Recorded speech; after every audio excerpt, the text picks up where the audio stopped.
University మంచి భవిష్యత్తు కోసం తెలుగు విద్యార్థులు ఇష్టపడే యూనివర్సిటీ. కాల్ 9059052378 9059052379.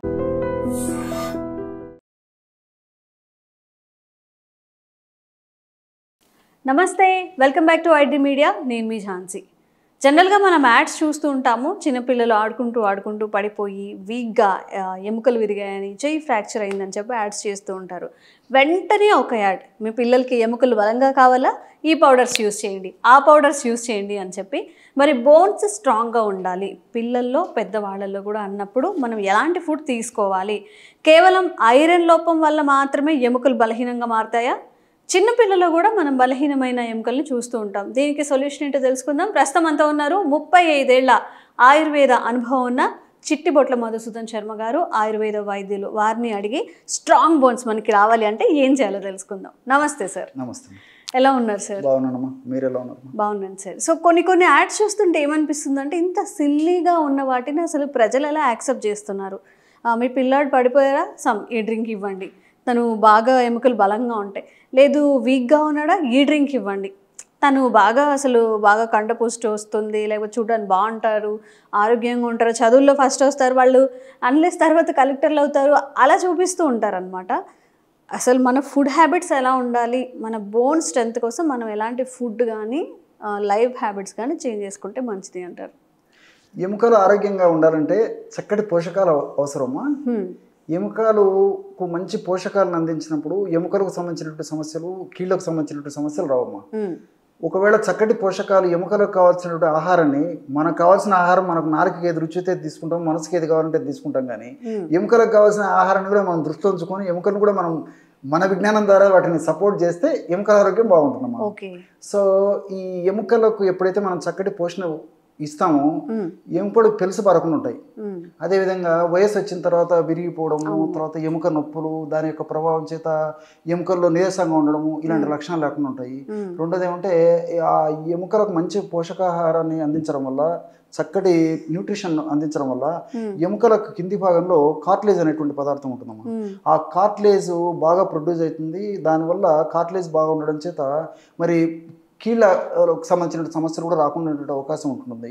అదేవిధంగా ఎముకలకు మంచి పోషకాహారం మనం ఎప్పుడైతే అందించినామో, ఇప్పుడు ఎముక మధ్య భాగంలో గుజ్జు ఉంటుందమ్మా, బోన్ మ్యారో. ఆ బోన్ మ్యారో నుంచే ఎర్ర రక్త కణాలు తయారవుతుంటాయి. మంచిగా ఎర్ర రక్త కణాలు తయారు కావాలన్నా మనం ఎముకలకు ఇచ్చేటువంటి పోషకం అవసరం అమ్మా.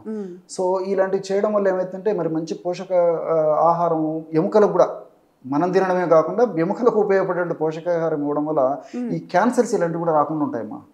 సో ఇలా మల్టిపుల్ బెనిఫిట్స్ ఇటువంటి ఆహారం తీసుకోవడం వల్ల ఉంటాయమ్మా.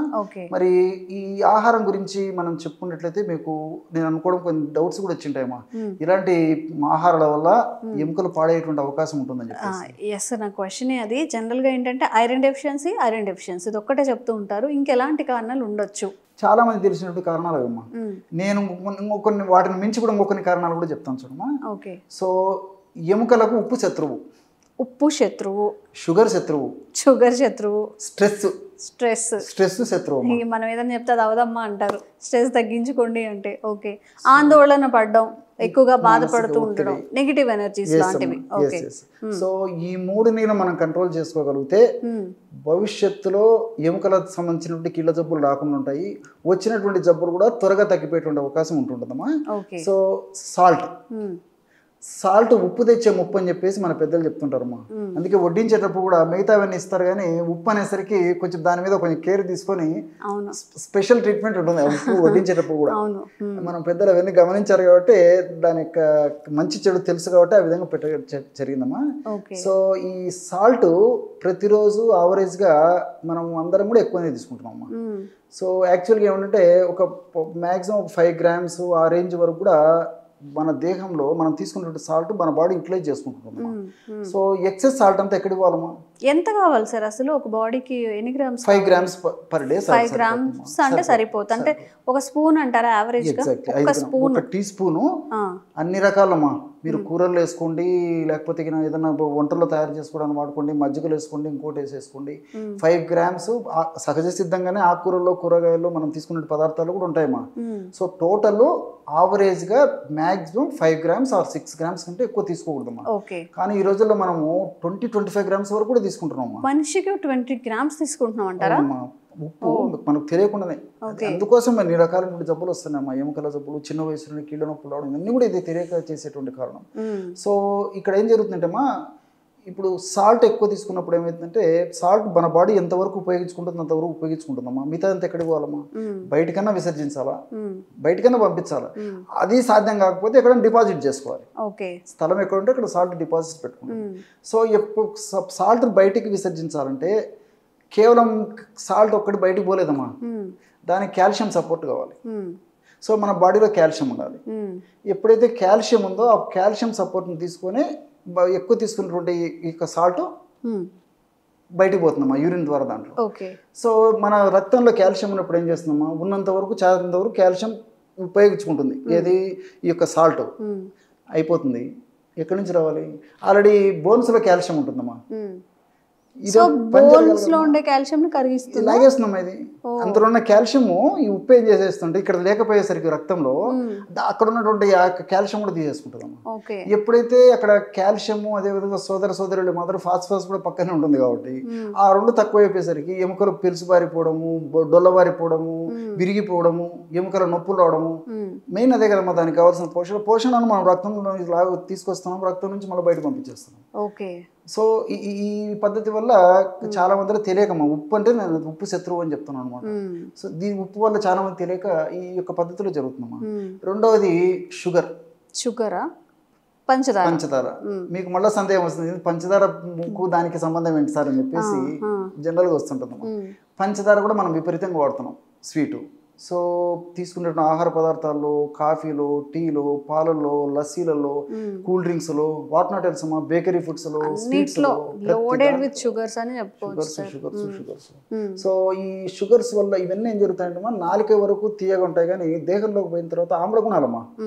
ఎప్పుడైతే రక్తంలో ఆమ్లత్వం పెరిగిపోతుందో అప్పుడు ఆమ్లత్వం పెరిగిపోయినప్పుడు ఆమ్లత్వాన్ని తటస్థపరచాలంటే క్షారగుణం ఉన్నటువంటి పదార్థాలు అవసరమవుతాయి బ్లడ్కి, దేహానికి.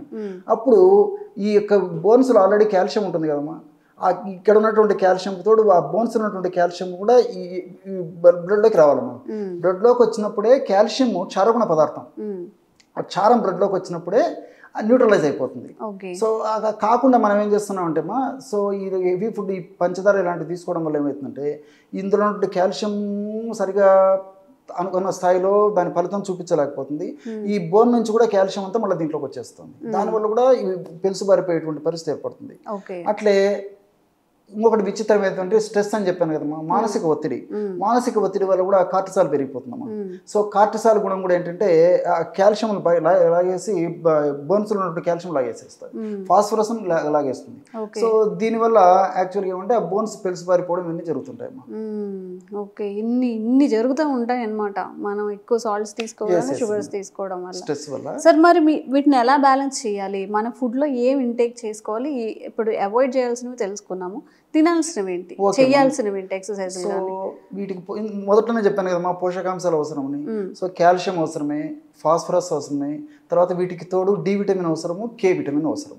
ఈ 4 ఉంటే ఎముకలు నిండు నూరేళ్ళు ఆరోగ్యంగా, దృఢంగా, పటిష్టంగా, బలీయంగా ఉంటాయమ్మా. మీరు చెప్పిన అన్నిట్లో డి విటమిన్ ఒకటి ఎండ ద్వారా వస్తుందని మాత్రమే తెలుసు. కే విటమిన్ ఎలా వస్తుంది, ఫాస్ఫరస్ ఎలా వస్తుంది, ఇవేమీ తెలియదు. ఫుడ్ ద్వారా తీసుకోవచ్చా మనం? ఫుడ్ ద్వారా తీసుకోవచ్చమ్మా, బయట నుంచి అవసరం ఉండదమ్మా.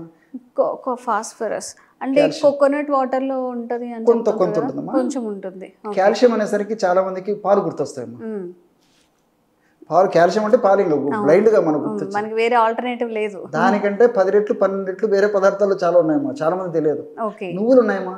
నువ్వులు ఇప్పుడు పాలల్లో 100 ml పాలల్లో ఇంచుమించు 125 milligrams కాల్షియం ఉంటే అదే 100 grams నువ్వుల్లో 1250 milligramల కాల్షియం ఉందమ్మా.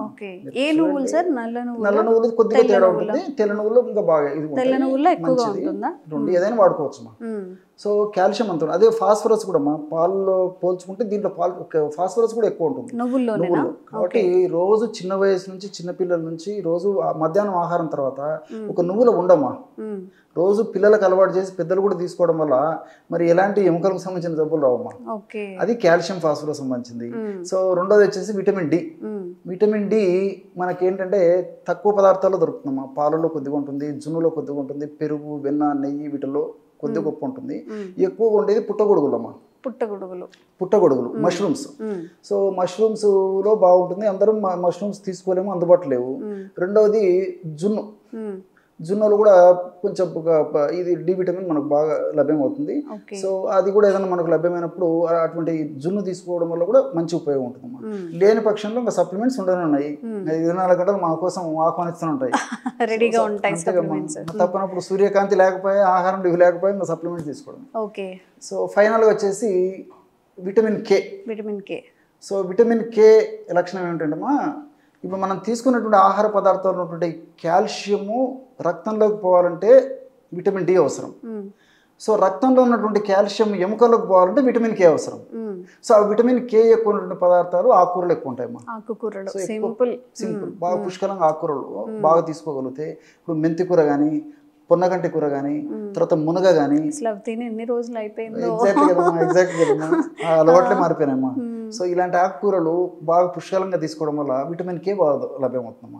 సో ఇలాంటి చిన్న చిన్న జాగ్రత్తలు పాటించినట్లయితే నిండు నూరేళ్లు ఎముకలకు సంబంధించిన, కీళ్ళకు సంబంధించిన ఎలాంటి జబ్బులు రావమ్మా. చిన్న చిన్న టిప్స్ ఆర్ ఆల్టర్నేటివ్స్ చూసారా? మనం అందరికి చాలా మందికి ఫుడ్ తిన్న తర్వాత ఏదైనా స్వీట్ తినాలనిపిస్తుంది. దాని ప్లేస్లో నువ్వులు తెల్ల నువ్వుల్లో ప్రత్యేకంగా ఎక్కువగా ఉంటాయట.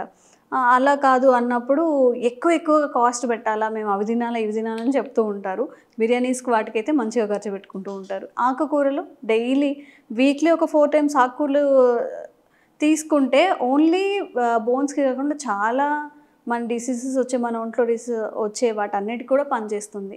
సో మన పద్ధతులన్నీ మనం మార్చుకొని జంక్ ఫుడ్ అంతా ఇంటేక్ చేసుకుంటూ ఎండ్ ఆఫ్ ద డే ఎందుకు మనకి ఇన్ని డిసీజెస్ వచ్చాయని బాధపడుతూ ఉన్నాము. ఇవన్నీ ఇంక్లూడ్ చేసుకోండి. రిజల్ట్ ఎలా ఉందో కామెంట్స్ రూపంలో తెలియజేయండి. మీకు ఎలాంటి ఆరోగ్య సమస్యలు ఉన్నా కూడా కామెంట్స్ చేయండి. తప్పకుండా వీడియో చేసే ప్రయత్నం చేస్తాం. Thank you sir. Sir, one life lesson what medicine has taught you. Whatever you can do without expecting.